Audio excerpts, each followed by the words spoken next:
Anyone who has ever received an EOB in the mail has probably had the same thought. What is this? Don't worry, it's not a bill.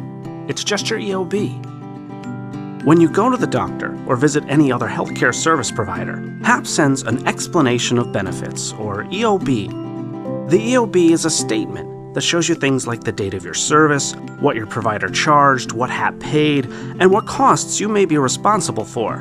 But it is not a bill.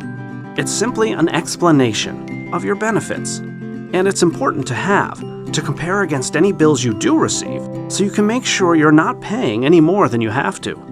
If you want, you can even sign up to receive your EOBs electronically. You just need to log into your account at hap.org and click on Paperless Options at the top of the page. First though, let's take a closer look at how HAP's EOB works. This is an EOB. It starts with some basic information like member number, subscriber name, and group number. Below that, you'll find the summary of claims. A claim is the invoice that your healthcare provider sends to HAP. And by provider, we simply mean the doctor, the lab, the hospital, whoever actually provided the service. So, the summary of claims gives you a snapshot view that includes what was billed by the provider, how much HAP paid, and the amount a provider may bill you. But again, this is not a bill. If necessary, that will come directly from your provider. Now, as you can probably see, we need some more detail to fully understand where these numbers are coming from, but we'll get to all that in a minute. At the bottom of this page, you'll also find updates on year-to-date status. This will give you information on your paid and remaining amounts for things like deductibles and coinsurance.